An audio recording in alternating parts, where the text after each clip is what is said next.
Hello friends, स्वागत है आप सभी का हमारे YouTube channel AR math classes में। आज के इस सेशन में हम प्रश्नावली 2B के सवाल पढ़ेंगे। हमने लास्ट सेशन में आपको प्रश्नावली 2B का एक सवाल, एग्जाम्पल्स और सूत्र की उत्पत्ति के बारे में बताया था। तो ये दूसरा सवाल है, निम्नलिखित बहुपदों के शून्य ज्ञात कीजिए और शून्यकों तथा गुणांकों के बीच संबंध की सत्यता की जाँच कीजिए। एकदम जैसे आपका पहला सवाल था कि सबसे पहले आप शून्य ज्ञात करते हैं। शून्य ज्ञात करने का तरीका क्या था? गुणनखंड कर लेते हैं। ये आपका द्विघात समीकरण है, लेकिन ये त्रिपदी नहीं है, दो पदी है। तो यहां देखिए, आप ये 4u ले लीजिए कॉमन, क्या बचेगा? u plus 2। जब आप इसमें से 4u कॉमन लेंगे तो यहां u बचेगा और 8 में से 2 बच जाएगा। अब आप लिख लीजिए, आपको पता है कि जो दो गुणनखंड आते हैं बारी बारी से आप जीरो करते हैं। तो एक तो आपका हो गया u इक्वल टू 0, एक शून्यक यही आ गया, और दूसरा शून्यक जब निकालेंगे u plus 2 equal to 0, u equal to -2, ये आपका दूसरा शून्यक आ गया। फिर आप निकालते हैं योग, शून्यकों का योग बराबर होगा 0 प्लस -2 इक्वल टू क्या हो जाएगा? -2। फिर अगली बार निकालते हैं आप गुणनफल। जब आप गुणनफल निकालेंगे तो ये बराबर हो जाएगा 0 इंटू -2 इक्वल टू 0। तो इस प्रकार आपने समीकरण के शून्यक निकाले, उनका योग निकाल लिया और उनका गुणनफल निकाल लिया। अगला मैंने बताया कि इस बहुपद की तुलना त्रिघात जो समीकरण है उससे करते हैं। तो इसकी तुलना करेंगे AU square plus BU plus C से तुलना करने पर। तो जब आप तुलना कीजिएगा तो AU स्क्वायर यानी A इज इक्वल टू 4 और B इज इक्वल टू 8, और इसमें अचर पद है नहीं तो C इज इक्वल टू क्या कर देंगे? 0। अब जब A B C मालूम हो तो इनके शून्यकों का योग alpha plus beta is equal to -B/A। तो ये हो जाएगा -B की जगह 8 और A की जगह 4, ये 4 और ये आ गया 2। तो इस प्रकार alpha plus beta is equal to -2 और alpha into beta is equal to C/A होता है। जब C/A करेंगे तो ये हो जाएगा 0/4 इक्वल टू 0। तो गुणनफल शून्य आया था और योगफल कितना आया था? -2। इसका मतलब ये सवाल आपका कंप्लीट हो गया। सेकंड देखते हैं आप। पहले तो इसका गुणनखंड करेंगे। ये देखिए t स्क्वायर है लेकिन इसमें t नहीं है। तो जब दो पद हो और स्क्वायर हो तो इसको हम इस रूप में बना लेते हैं, a square minus b square, ताकि हम इसको एक कोष्टक में a प्लस बी लिख सकें और दूसरे कोष्टक में a माइनस बी लिख सकें। तो देखिए t स्क्वायर तो है ऑलरेडी इसमें, तो t स्क्वायर ऐसे रहने देते हैं और ये जो -15 है इसको लिख देंगे t स्क्वायर -15 का होल स्क्वायर, क्योंकि √15 का स्क्वायर करेंगे तो 15 के बराबर आ जाएगा। और हमने इसको किया किस लिए? ताकि a square minus B square के रूप का हो जाए। ये इसको क्यों ऐसा किया? ताकि इसका हम गुणनखंड a plus B a minus B के रूप का कर सकें। तो ये हो जाएगा एक पहले ब्रैकेट में t प्लस √15 और दूसरे ब्रैकेट में t माइनस √15। आपका ये दो गुणनखंड आ गया। तो हम दोनों गुणनखंडों को बारी बारी से जीरो करके हम t, यहां चर तो t है, t का मान निकालेंगे। तो t plus √15 is equal to 0, तो t इज इक्वल टू -√15। फिर t minus √15 is equal to 0, तो t इज इक्वल टू √15। तो इस प्रकार आपके दो शून्यक आ गए। जब दो शून्यक आ गए तो एक बार इनका योगफल निकाल लीजिए। तो योग इज इक्वल टू, एक +15 है अंडर रूट और एक -√15 है, तो इनका योगफल क्या आ जाएगा? 0।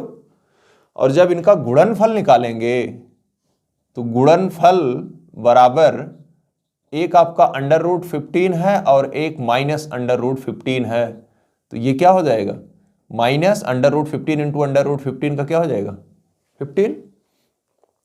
अब इस बहुपद की तुलना आप लिखेंगे टी स्क्वायर माइनस 15 की तुलना A T square plus B T plus C से करने पर। जब आप इससे तुलना करेंगे तो ए टी स्क्वायर है, यहां टी स्क्वायर है, तो ए इज इक्वल टू 1, यहां बी टी है लेकिन इसमें बी टी है ही नहीं है, तो टी 0 नहीं हो सकता। आप सीधे लिखेंगे बी इज इक्वल टू 0, गुणांक को 0 के बराबर कर देंगे, और C is equal to minus 15, C is equal to minus 15। तो अब यहां एक बार शून्यकों का योगफल is equal to minus B upon A, तो ये बराबर हो जाएगा minus 0 upon 1 is equal to क्या आ जाएगा 0, योग बराबर 0।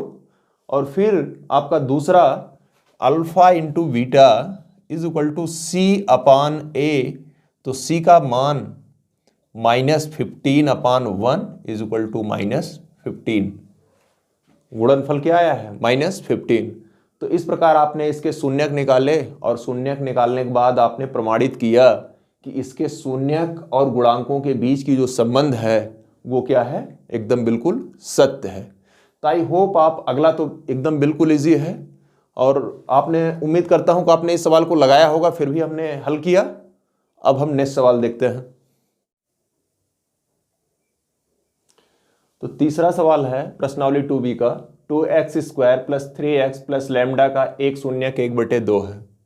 आपको कई बार बताया जा चुका है कि अगर कोई बहुपद है उसका कोई शून्यक है, तो शून्यक मीन्स होता है कि चर का वह मान जिसको बहुपद में रख देने पर बहुपद का मान क्या हो जाएगा, शून्य हो जाएगा। यानी 1/2 अगर इसका एक शून्यक है इस बहुपद का, तो x बराबर 1/2 रख दें तो पूरे का मान क्या हो जाएगा 0। तो आप लिखेंगे बहुपद का एक शून्यक 1/2 है, अतः चर क्या है इसमें, x बराबर, x चर है तो x बराबर 1/2 रखने पर, जब आप x बराबर 1/2 रखेंगे तो क्या आ जाएगा, 2 कोष्टक में 1/2 का होल स्क्वायर प्लस 3x का मान 1/2 प्लस लैम्डा और पूरे का मान 0। क्योंकि शून्यक होता ही वही है, चर का वह मान होता है जिसको बहुपद में रख देने पर बहुपद का मान शून्य हो जाता है। तो ये हो जाएगा 2, 1/2 यानी 1 का वर्ग 1 लेकिन 2 का वर्ग 4, और ये 3/2 प्लस लैम्डा, ये बराबर 0 के। देखिए 2 1 नम 2, 2 दूना 4, तो ये आया 1/2 धन 3/2 धन लैम्डा बराबर 0 के। अब 1/2 में 3/2 जोड़ेंगे तो दोनों के हर बराबर हैं, अंश जुड़ जाएगा, 3 1 4/2 यानी 4/2 plus lambda is equal to 0, या लैम्डा इज इक्वल टू, ये 2 1 नम 2 दूना 4 यानी 2 बचा, तो लैम्डा इज इक्वल टू -2 हुआ। यही क्या है, आंसर है। तो लैम्डा का मान क्या आ गया, -2। ये चौथा सवाल बहुत इजी सवाल है। इसके शून्यक अल्फा और बीटा दिए गए हैं, आपको alpha plus beta minus alpha into beta का मान निकालना है। तो सर्वप्रथम 2 शून्यक दिए गए हों, और जब शून्यक से रिलेटेड कोई मान पूछे, यानी alpha plus beta, alpha into beta के अलावा भी, तो आप सबसे पहले x square minus 4 under root 3x plus 3 की तुलना ये क्या है, ax square plus bx plus c से करने पर, जब आप इससे करते हैं तुलना, तो यहां देखिए a बराबर क्या है 1, ये b बराबर है -4√3 और c बराबर है 3। ये आ गया आपका। यहां से आपका अल्फा प्लस बीटा बराबर क्या होता है -b/a। तो b का मान रखेंगे -4√3, यानी ये एक माइनस है, एक -4√3 और अपान a का मान 1, माइनस माइनस प्लस हो जाएगा, ये हो जाएगा 4√3। ये मान है अल्फा प्लस बीटा का। अब एक बार आप शून्यकों का गुणनफल निकालते हैं। Alpha into beta is equal to, सूत्र क्या होता है c/a। तो c का मान क्या है 3 और a का मान 1, तो alpha into beta is equal to 3। इस प्रकार अल्फा प्लस बीटा का मान मालूम हो गया, अल्फा इंटू बीटा का मान मालूम हो गया। आपको मान किसका निकालना है, alpha plus beta minus alpha beta. तो अल्फा प्लस बीटा की जगह आप लिख देंगे 4√3 और minus alpha into beta, alpha into beta का मान 3। यही आपका हो जाएगा आंसर। तो आई होप आपको समझ में आया होगा। इस प्रकार से जितने आपके बहुपद दिए हों और उसके अल्फा शून्यक अल्फा बीटा या यमयन या कुछ और भी दे सकता है, और आपसे उसी से रिलेटेड सवाल पूछेगा। अगला सवाल हम देखते हैं। देखिए यहाँ पांचवा और छठा सवाल बिल्कुल एक जैसे हैं। इससे पहले जो सवाल हमने लगाया वो भी सेम इसी तरह का था। इसमें बहुपद दिया होगा, इसके शून्यक दिए होंगे और फिर उसी के आधार पर उसका मान निकालना है। यानी ये बहुपद है तो आप लिखेंगे 2x² - 7x + 3 की तुलना किससे करेंगे, ax² + bx + c से करने पर। जब आप तुलना कर देंगे तो क्या मिल जाएगा आपको, a = 2, b = -7 और c = 3। तो यहाँ से इसके शून्य क्या है, p और q है। अगर अल्फा और बीटा होते तो अल्फा प्लस बीटा लिखते। बराबर क्या होगा -b/a, यानी ये हो जाएगा -7/2 -7/2। ये किसका मान आ गया, p + q का। अगला गुणनफल लिखते हैं, p × q बराबर c/a, c का 3 और ये 3/2 a का मान। तो इस प्रकार हमें p + q मालूम हो गया और p × q मालूम हो गया। हमें ज्ञात क्या करना है, हमें ज्ञात करना है p² + q²। अगर हमें p और q अलग अलग मालूम होता तो हम आसानी से ज्ञात कर लेते, लेकिन p और q अलग अलग नहीं मालूम है, p + q मालूम है और pq मालूम है। अब ध्यान दीजिए, p² है q² है। अगर यहाँ p² + q² + 2pq होता तब p + q का होल स्क्वायर हो जाता। आपको सूत्र पता होगा कि a + b का whole square is equal to a² + b² + 2ab होता है। तो ये आपको ट्रिक याद रखने की जरूरत है। यहां जब ऐसे सवाल हल करते हैं, a² b² है, इसका मान हम तब तक नहीं निकाल पाएंगे जब तक कि a + b के होल स्क्वायर के रूप का नहीं होगा, और a + b का होल स्क्वायर हो जाएगा यदि a² b² में 2ab जोड़ दिया जाए। तो यहाँ p² + q² है, इसको p + q के रूप में हम लिखने के लिए क्या करते हैं, p² + q² में 2pq आपने क्या किया, जोड़ लिया। अब अगर आपने अपने मन से 2pq जोड़ा तो 2pq ज्यादा हो गया, तो एक काम करते हैं, हम 2pq घटा भी लेते हैं। हम क्या करते हैं, 2pq घटा लेते हैं। अब तो कोई फर्क नहीं पड़ा। अब एक काम करते हैं, यहां से यहां तक देखिए, इस सूत्र के रूप का हो गया, a² + b² + 2ab के रूप का हुआ। यानी ये बराबर कर देंगे p + q का होल स्क्वायर - 2pq। p और q का हमें अलग अलग मान तो नहीं मालूम था, लेकिन अब p + q का मान क्या है, 7/2। p + q का मान 7/2 का होल स्क्वायर -2 और पी क्यू का मान क्या है 3/2, 3/2। अब ये देखिए 7×7=49/4, और चाहे तो आप इसको काट दें लेकिन कोई फर्क नहीं पड़ेगा, क्योंकि जब घटेगा यहाँ बटे 4 है तो ये हो जाएगा 3×6=2। अब जब तक हर बराबर नहीं होगा तब तक घटेगा नहीं, तो हम 2 का और गुणा कर देते हैं। अगर नीचे गुणा करेंगे तो ऊपर भी करना पड़ेगा। ये हो जाएगा 49 ऋण 6 दूनी 12। अब हर बराबर हो गया दोनों का 4। अब 49 में से 12 घटाएंगे तो कितना आ जाएगा 37/4।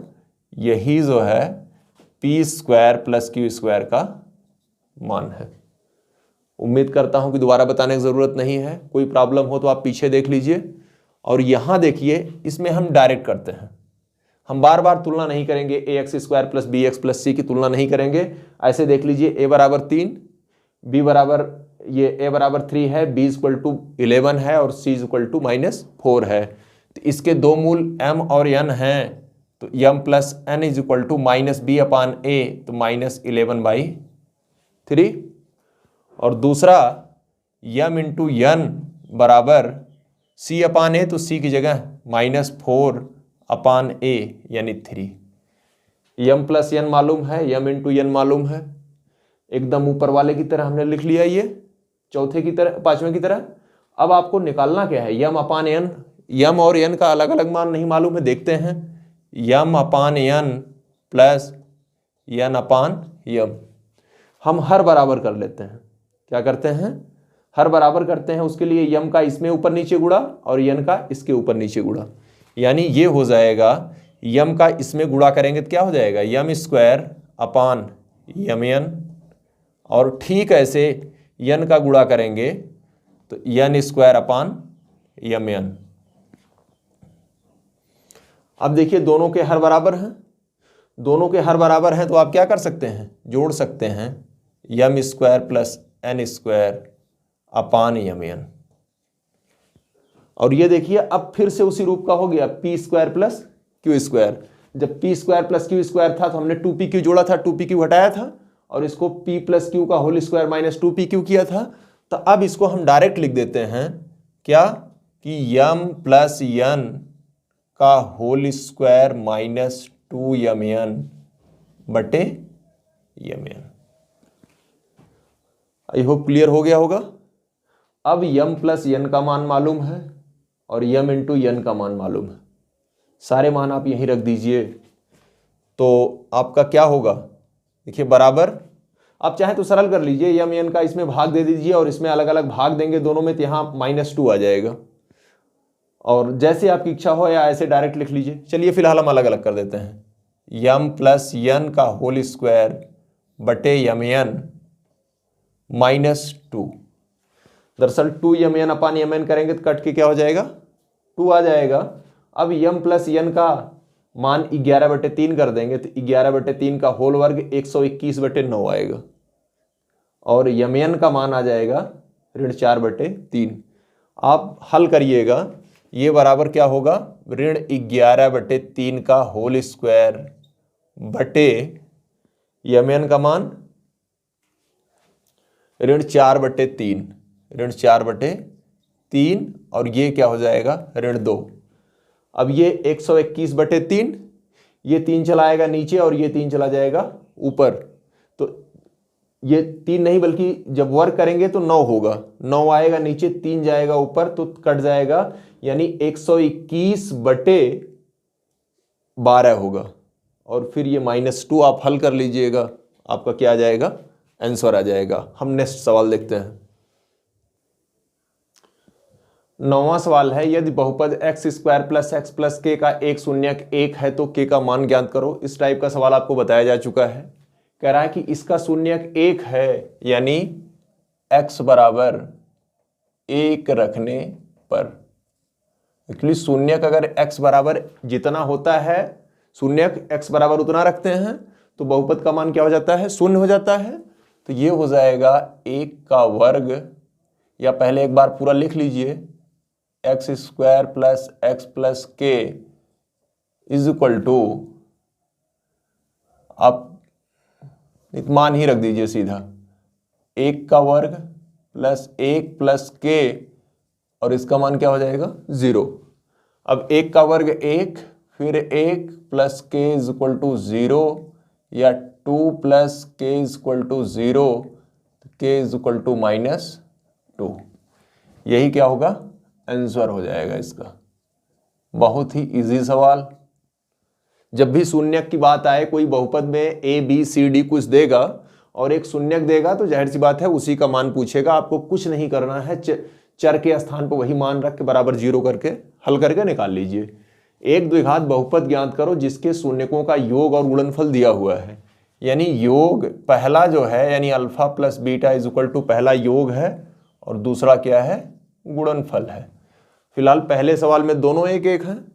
तो बहुपद के लिए सूत्र होता है, वो जिसका योग और गुणनफल दिया है उसके लिए क्या सूत्र होता है, x square minus alpha plus beta into x plus alpha beta. तो ये हो जाएगा X square minus alpha plus beta की जगह पे 1 होगा, यानी 1x मीन्स x और प्लस अल्फा बीटा। यही क्या है, आंसर हो जाएगा। जब हम दूसरा हल करेंगे, दूसरे के लिए क्या करेंगे, alpha plus beta is equal to -1/4 और alpha into beta is equal to 1/4 दूसरे के लिए। तब यहाँ जो alpha plus beta is equal to आपने 1 लिख दिया था, अब क्या होगा, X square minus alpha plus beta बराबर already -1/4 X plus alpha beta. ये हो जाएगा X square minus minus plus 1/4 X plus 1/4। ये दूसरे का आंसर है, जो दूसरा सवाल है उसका आंसर है। फिर ऐसे तीसरा आप लिख लेंगे। तो देखते हैं एक सवाल और इसमें से।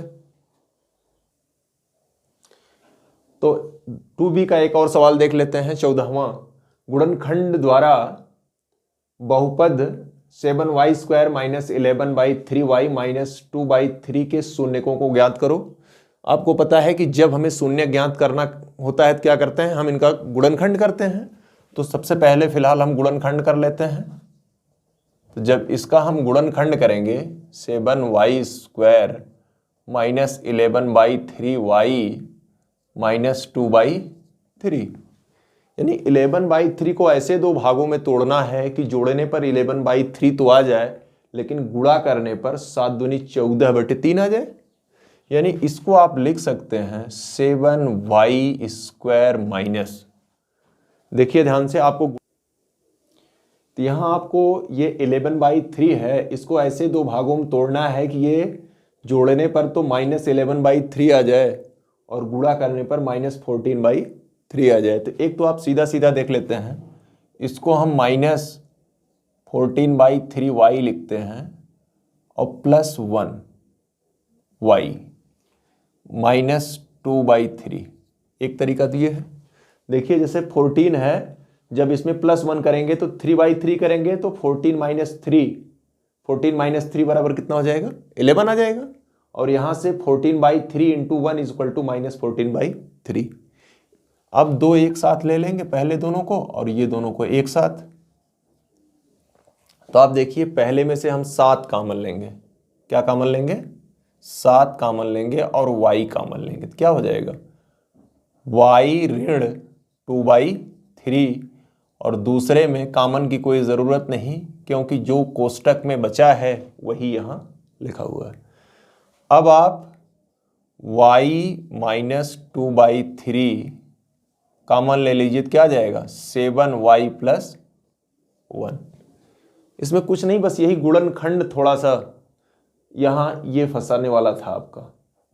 अब आप y माइनस 2/3 इक्वल टू जब 0 करिएगा तो y इज इक्वल टू क्या आ गया, 2/3। एक गुणनखंड मतलब एक शून्यक, और दूसरा जब 7y + 1 इज इक्वल टू 0 करिएगा तो 7y इज इक्वल टू -1, तो y इज इक्वल टू -1/7। दोनों शून्यक आ गए। तो अब क्या करिएगा, एक बार योग निकाल लीजिएगा। एक बार क्या निकालिएगा, योग। जब योग निकालिएगा तो 2/3 और प्लस ये माइनस है 1/7, 2/3 माइनस 1/7। इसका जो एलसीएम होगा वो 21 होगा। 7 से इसमें गुणा तो 14 और 3 से इसमें गुणा तो -3, क्या हो गया 11/21। और अल्फा मतलब गुणनफल, क्या गुणनफल, जब गुणनफल करेंगे तब क्या करेंगे, दोनों का गुणा कर दीजिए, यानी 2/3 इंटू -1/7, तो ये -2/21, ये आ गया आपका गुणनफल। अब क्या करेंगे, इसकी तुलना ay² plus by plus C से करेंगे, ay² plus by plus C से। तब आप यहां से हम डायरेक्ट लिख रहे हैं, तुलना करके आप देख लीजिएगा, alpha plus beta is equal to -b/a। तो b की जगह 11/3, यानी -11/3/a, a की जगह 7। ये माइनस माइनस क्या हो जाएगा प्लस, और ये 3 आएगा नीचे, 11/7 इंटू 3, यही बराबर हो जाएगा 11/21। देखिए ये फल बराबर है। इसी प्रकार जब आप गुणनफल निकालेंगे तो गुणनफल बराबर क्या होता है, c/a। तो c की जगह -2/3, c की जगह -2/3 और a की जगह 7, तो ये हो जाएगा माइनस, ये 3 आएगा नीचे, 7 त्रिक 21, और यही है -2/21। हालांकि मैंने डायरेक्ट लिख दिया है, आप डायरेक्ट मत लिखिएगा, आप लिखिएगा 7y² माइनस 11/3y माइनस 2/3 की तुलना ay² plus by plus C से करने पर abc लिखिएगा। फिर आप ये शून्यकों का योगफल अल्फा प्लस बीटा निकालिएगा, फिर अल्फा इंटू बीटा निकालिएगा, इन दोनों के क्रम से बराबर आ जाएगा। और ये गुणनखंड अगर आपको यहाँ थोड़ा सा कुछ प्रॉब्लम क्रिएट कर रहा है तो गुणनखंड का तरीका एक और भी है। 1/3 ले लीजिए कॉमन इनमें से। जब इनमें से 1/3 आपका कॉमन हो जाएगा तो यहां तो 3 था नहीं, तो यहां 3 करेंगे तो 3 ऊपर गुणा, यानी 21/3, तो यहां हुआ 21y² माइनस 21y माइनस 2। ये आपका हो गया। इसको हम बड़े कोष्टक में लिख लेते हैं, अब आपके लिए ज्यादा इजी हो गया। तो 1/3 ऐसे रखिए। अब -11 को ऐसे दो भागों में तोड़िए कि जोड़ने पर -11 आए और गुणा करने पर 21 दूना 42। तो 14 में से अगर 3 निकाल देंगे तो 11 आ जाएगा, और 14 त्रिक 42, यानी ये 1/3 21y² minus 14y plus 3y minus 22, 2 एक साथ और 2 एक साथ। उम्मीद करते हैं कि आप आसानी से गुणनखंड कर लेंगे। हमने यहां कर दिया था, अगर आपको इसमें प्रॉब्लम हो रही है तो आप ऐसे भी कर सकते हैं। तो इस प्रकार ये चैप्टर के लगभग मैंने सारे सवाल बता दीजिए। जो सवाल मैंने छोड़े हैं, अगर आपने ध्यान से इसको पढ़ा है तो निश्चित रूप से जो मैंने बताए सवाल, इसको भी बताने की ज़रूरत नहीं थी। और अब हम अगली प्रश्नावली का जो सूत्र है, जैसे इसमें हमने क्या किया था कि ये द्विघात है, त्रिपद है, और कैसी है, द्विघात है। द्विघात में कितने मूल थे, अल्फा और बीटा। अभी हम त्रिघात लेंगे। त्रिघात बहुपद का जो उसके मूल होंगे वो त्रिघात के 3 शून्यक होंगे, अल्फा, बीटा और गामा। अब जब 3 शून्यक होंगे तो तीनों शून्यकों और इनके गुणांकों में क्या संबंध है उसको हम देखते हैं। तो त्रिघात बहुपद के शून्यकों एवं गुणांक में संबंध या गुणांकों में संबंध। त्रिघात बहुपद ax³ plus bx² plus cx plus d, ये त्रिघात है, अधिकतम घात 3 है। अगर 3 घात है कि शून्यक, हम शून्यक 3 घात है, 3 शून्यक होंगे, अल्फा, बीटा और गामा है। और क्या है, गामा है। आप एक चीज जानते हैं कि अगर द्विघात बहुपद है तब 2 आते हैं, उनसे अगर द्विघात बहुपद का अगर शून्यक अल्फा और बीटा मालूम हो तो बहुपद बराबर क्या होता है, x minus alpha into x minus beta. अगर अल्फा और बीटा दो शून्यक होते हैं, यहां अल्फा बीटा और गामा तीन शून्यक है, तो हम x माइनस गामा भी कर देते हैं और इसी में गुणा कर देते हैं, तो ये किसके बराबर आ जाता है, ये जो त्रिघात बहुपद है जिसके ये शून्यक दिए गए हैं उसी के ये क्या आ जाता है, बराबर आ जाता है। एकदम जस्ट इसी तरह हमने आपको द्विघात वाला बताया था। द्विघात में हमने बताया था कि ax square plus B X plus C के शून्यक अल्फा और बीटा हैं, तो x minus alpha x minus beta उस बहुपद के गुणनखंड होंगे। उसी प्रकार इसके शून्यक अल्फा बीटा और गामा है, तो x माइनस अल्फा इसका एक गुणनखंड होगा, x माइनस बीटा इसका एक गुणनखंड होगा, x माइनस गामा भी इस बहुपद का एक गुणनखंड होगा। तो हमने क्या किया, तीनों गुणनखंडों का गुणा किया और उसमें एक स्थिरांक के लगाया और ये इसके बराबर कर दिया। अब इसको हल करते हैं जैसे आपने पिछला हल किया था, के x का गुणा x में करेंगे तो एक्स स्क्वायर, फिर x का गुणा बीटा में करेंगे तो बीटा x, फिर अल्फा का गुणा x में करेंगे तो alpha x plus alpha into beta, ये हो जाएगा x माइनस गामा। अभी मैंने इसको अलग रखा हुआ है x माइनस गामा को। इतना तो आपका पिछली बार भी किया था, एक्स स्क्वायर माइनस इन दोनों में से माइनस एक्स कॉमन लिया था, तो alpha plus beta into x plus alpha into beta और ये एक्स माइनस गामा।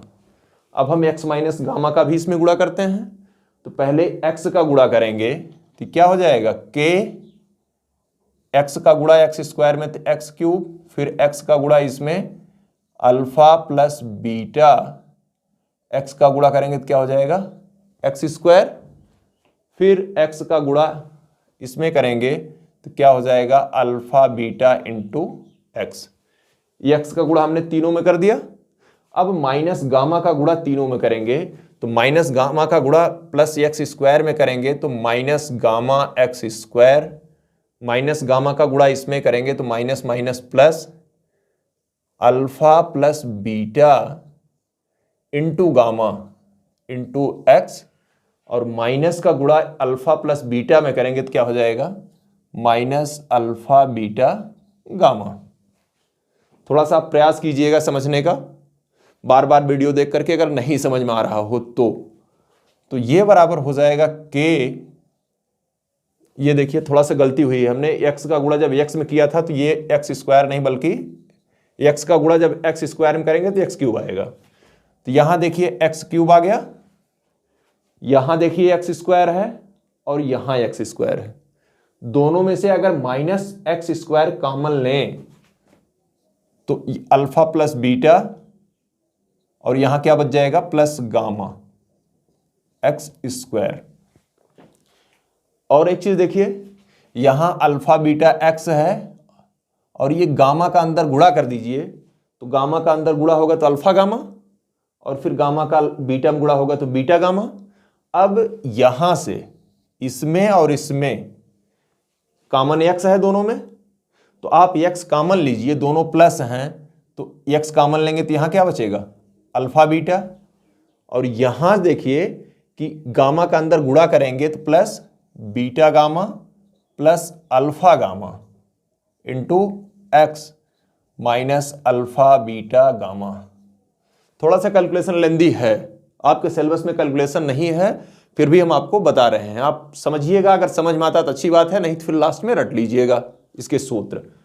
ये बराबर हो जाएगा, देखिए अब के से गुणा करिए तो K X cube minus K alpha plus beta plus gamma X square plus K into alpha beta plus beta gamma plus gamma alpha gamma X minus K alpha beta gamma, ये आपको मिल गया। अब इसकी तुलना जब आप A X cube plus B X square plus C X plus D से करेंगे तो अब कुछ याद आ रहा होगा, जब आपने द्विघात का तुलना किया था तो यहां से एक्स क्यूब का गुणांक के और एक्स क्यूब का गुणांक ए, तो a बराबर k समीकरण नंबर 1। एक्स स्क्वायर का गुणांक b और एक्स स्क्वायर गुणांक कितना, यानी b बराबर minus K alpha plus beta plus gamma, समीकरण नंबर 2। एक्स का गुणांक यहां c और यहां एक्स का गुणांक k के साथ क्या क्या है, alpha beta plus beta gamma plus alpha gamma लिख दीजिए या गामा अल्फा, और लास्ट में अचर पद है d बराबर minus K alpha beta gamma. ये इक्वेशन नंबर या समीकरण नंबर 3 और ये समीकरण नंबर 4। आपको a b c d और अल्फा बीटा गामा में संबंध निकालना है और सब में आया है k।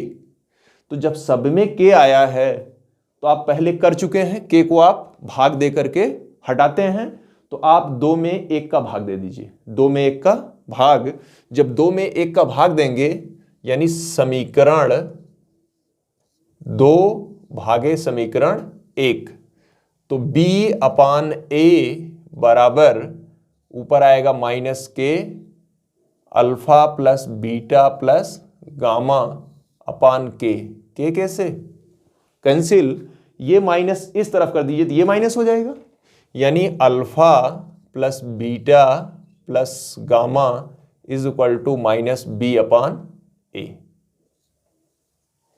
देखिए b क्या है, एक्स स्क्वायर है और a क्या है, एक्स क्यूब का गुणांक है। तो आप यहां लिख सकते हैं बराबर एक्स स्क्वायर का गुणांक बटे एक्स क्यूब का गुणांक, लेकिन माइनस अभी लगाना हम भूल गए हैं, ये माइनस, यानी ये पहला आया। आप देखिए जब द्विघात था तो उसके 2 मूल थे, 2 शून्यक थे अल्फा और बीटा, तो अल्फा प्लस बीटा बराबर क्या आया था, माइनस बी अपान ए। यहां भी माइनस बी अपान ए है, लेकिन ये क्या है, इसमें 4 वास्तविक संख्याएं हैं ए बी सी और डी, और वहां द्विघात में केवल 3 थी। ये पहला हो गया। अब समीकरण 3 में समीकरण 1 से भाग दीजिए। समीकरण 3 में 1 से भाग देंगे तो सी अपान ए क्या आएगा, सी अपान ए, और आएगा के alpha beta beta gamma plus gamma alpha अपान के से कैंसिल, यानी ये दूसरा सूत्र आ गया, alpha beta plus beta gamma plus gamma alpha या अल्फा गामा जो भी आप लिख दीजिए, ये बराबर है सी अपान ए। ये आपका दूसरा सूत्र आ गया। अब सी क्या है, सी एक्स का गुणांक बटे एक्स क्यूब का गुणांक। अब सूत्र में ध्यान रखिएगा कि जब एक बार लेते हैं तो सबसे पहले माइनस आता है, दोबारा लेते हैं तो प्लस आता है। ठीक, ये माइनस बी अपान ए, अब की बार लेंगे तो सी अपान ए। अब की बार जब फिर लेंगे यानी समीकरण 4 में 1 से भाग देंगे तो आप देखिए D upon A is equal to minus K alpha beta gamma upon K कैसे कैंसिल, ये माइनस इधर, तो alpha beta gamma is equal to minus D upon A. तो आप ध्यान रखिएगा कि ये जो माइनस वाला चिन्ह है पहले माइनस से शुरू होगा, फिर प्लस होगा, फिर क्या होगा, माइनस होगा। तो अभी आपने क्या देखा कि अगर द्विघात है तो 2 शून्यक अल्फा और बीटा, तब अल्फा प्लस बीटा शून्यकों का योगफल अल्फा प्लस बीटा बराबर माइनस बी अपान ए। ठीक, और अगर 3 होगा तब भी सूत्र तो वही है, बी अपान ए, लेकिन अभी यहां क्यूब होगा, स्क्वायर और क्यूब। फिर ये मूलों का क्या था, योगफल था। 3 मूल हैं तो 3 मूलों का योगफल, अगर 4 मूल होते तो 4 मूलों का योगफल होता। फिर 2 मूलों का गुणनफल, भाई उसमें 2 मूल था तो अल्फा बीटा आया, लेकिन इसमें अल्फा बीटा गामा है तो एक बार अल्फा बीटा होगा, फिर बीटा गामा होगा, फिर गामा अल्फा का होगा, यानी दोनों 2 मूलों का आपस में 3 बार गुणा होगा, तब बराबर ये हो जाएगा सी इंटू ए। और लास्ट में alpha beta gamma is equal to minus D upon A. अगर आप समझे हैं तो बहुत अच्छी बात है, और अगर आपको प्रॉब्लम हो रही है तो प्रयास करिए, अगर आ जाता है तो अच्छा है, नहीं तो आप इतना दिमाग में रखिए कि ये आपका बहुपद है, त्रिघात बहुपद है, A X cube plus B X square plus C X plus D के शून्यक अल्फा बीटा गामा है, तो मूलों का योग शून्यक अल्फा बीटा गामा है तो शून्यकों का योगफल alpha plus beta plus gamma is equal to minus B upon A. दो शून्यकों का योगफल यानी alpha beta plus beta gamma plus gamma alpha is equal to C upon A, और तीनों शून्यकों का गुणनफल यानी alpha into beta into gamma is equal to D upon A. इस पर सवाल हम नेक्स्ट लेक्चर में देखेंगे जो प्रश्नावली 2C का होगा।